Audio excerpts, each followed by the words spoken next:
Tense বর্তমান কালটার ব্যবহারটা সহজেই শিখে ফেলি। তাহলে দেরি না করে শুরু করি। তাহলে এখানে আমি লিখলাম আইও, অয়ো, হাইও আর ইয়ো।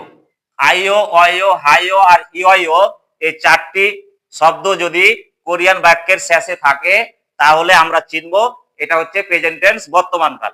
এটা কার সাথে বসবে? এটা দংসা অর্থাৎ ভার্বের পরে বসবে। আর কার সাথে বসবে? হ্যং ইয়ং সা অর্থাৎ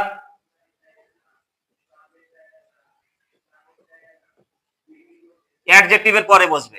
তাহলে আইও, অয়ো, হাইও, ইয়ো কার পরে বসবে? ভার্ব অথবা অ্যাডজেক্টিভের পরে বসবে। এখন আমি মাথায় রাখবো যে বর্তমানে কোনো কিছুর বর্ণনা, বিবৃতি এবং প্রশ্ন করতে আইও, অয়ো, হাইও আর ইয়ো ব্যবহার হবে। তার সাথে একটা কথা মাথায় রাখবো, এটা কোন পরিবেশে ব্যবহার হবে? ইনফর্মাল পরিবেশে ব্যবহার হবে। এখন যদি আকার ওকার থাকে তাহলে আমি ব্যবহার করব আইও। আর যদি অ, রস্যু, রাশি ও থাকে তাহলে আমি ব্যবহার করব অয়ো। আর যদি হাদা থাকে তাহলে ব্যবহার করব হাইও। আর আরেকটা কথা মাথায় রাখবো, এখানে কিন্তু রাশি থাকলে অয়ো, আবার যদি বাচ্ছিম ছাড়া রাশি থাকে তখন আমি ব্যবহার করব ইয়ো। কিভাবে ব্যবহার করব তার একটা উদাহরণ দিই। এই খাদা মানে হচ্ছে যাওয়া, গো মানে যাওয়া, খাদা মানে যাওয়া। তাহলে যাওয়াটা হচ্ছে ভার। তাহলে প্রথম কাজ আমি দাটা বাদ দিব। দা বাদ দেওয়ার পরে আমি দেখব যে এটা হচ্ছে ব্যঞ্জন বর্ণ, স্বরবর্ণ। এখানে আশপাশে স্বরবর্ণ কি আছে? স্বরবর্ণ আকার আছে। তাহলে দা বাদ দেওয়ার পরে যদি আকারই থাকে আর ওকারই থাকে তাহলে কি করব? আমি আইও ব্যবহার করব। এখন আমি আইও ব্যবহার করি। এটার পরে কি আমি আইও এভাবে বসিয়ে দিব?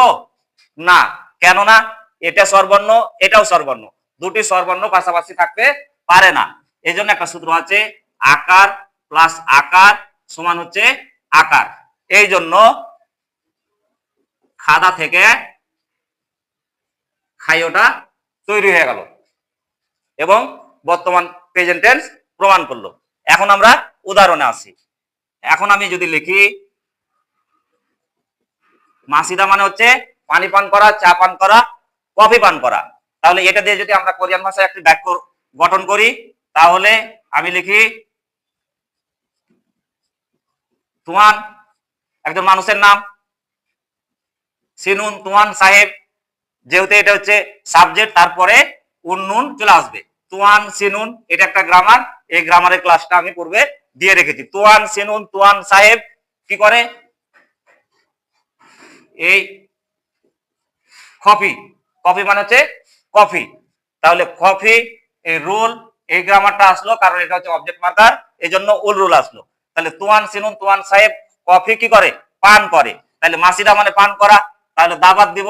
দাবাত দেওয়ার পরে এখানে মাসি থাকলো, কিন্তু এখানে স্বরবর্ণ রাশি আছে, কিন্তু রাশি থাকলেও অয়ো, এখানে রাশি থাকলে ইয়ো। তাহলে আমরা কি মাথায় রাখবো? দেখবো যে দাবাত দেওয়ার পরে রাশি আছে কিন্তু নিচে বাচ্ছিম আছে বা নাই। এখানে যেহেতু নাই তার জন্য আমি অয়ো না ইয়ো ব্যবহার করব। এ মাসি অয়ো। তাহলে তুয়ান সাহেব কফি পান করে। এটা হচ্ছে প্রেজেন্ট টেন্সের বর্তমানে। এখন আমি এটারই যদি আরেকটা উদাহরণ দিই, ইকতা, ইকতা মানে হচ্ছে পড়া, বই পড়া। তাহলে এটা দিয়ে আমি একটা বাক্য গঠন করি যে জ মানে আমি, যেহেতু সাবজেক্ট তারপরে এই নুন আসলো, মানে আমি কি করি? বই পড়ি। তাহলে আমি এই চেক মানে বই, বইয়ের পরে যেহেতু অবজেক্ট এই জন্য এখানে উরুল গ্রামারটা ব্যবহার করলাম। জনুন ছ্যাগুল ইকতা মানে হচ্ছে পড়া। তাহলে এখন বলবো আমি পড়ি, তাহলে কি করবো? দাবাত দিব। দাবাত দেওয়ার পরে এখানে রাশি আছে, আগেরটাতে রাশি ছিল কিন্তু আমি ইয়ো ব্যবহার করেছি। কে জন্য? এখানে দাবাত দেওয়ার পরে রাশি আছে কিন্তু বাচ্ছিম নাই, এখানে কিন্তু বাচ্ছিম আছে, এই জন্য আমি অয়ো ব্যবহার করব। তাহলে এই ইল গয়ো। তাহলে আমি বই পড়ি, আমি একটা প্রেজেন্ট টেন্সের উদাহরণ হয়ে গেল। এখন আমি যদি লিখি বোধা মানে দেখা, চোখ দিয়ে দেখা, তাহলে রাজা শুনুন, রাজা সাহেব কি করে?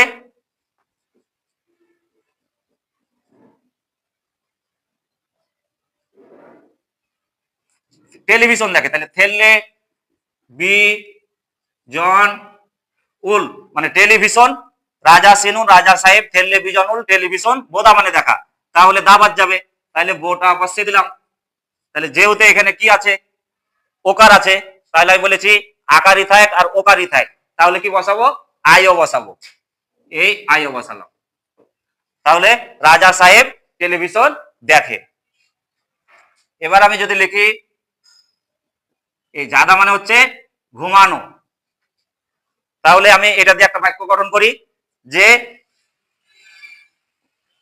তুয়ান সিনুন তুয়ান সাহেব কি করে? ঘুমায়। তাহলে জাদা মানে হচ্ছে ঘুমা, এই ঝা আর দা বাদ দেওয়ার পরে আকার আছে, তাহলে সর্বর্ণ বলেছি আকারই থাক আর ওকারই থাক, তাহলে কি হবে? আইও বসবে। তাহলে যেহেতু আই আই এর সূত্র আসছে এই জন্য আইওটা এখানে ঢুকে গেল। নিচে বাচ্চিম থাকলে কিন্তু আর আকার প্লাস আকারের সূত্র কাজ করে না। এবার আমি আর একটা উদাহরণ দিই।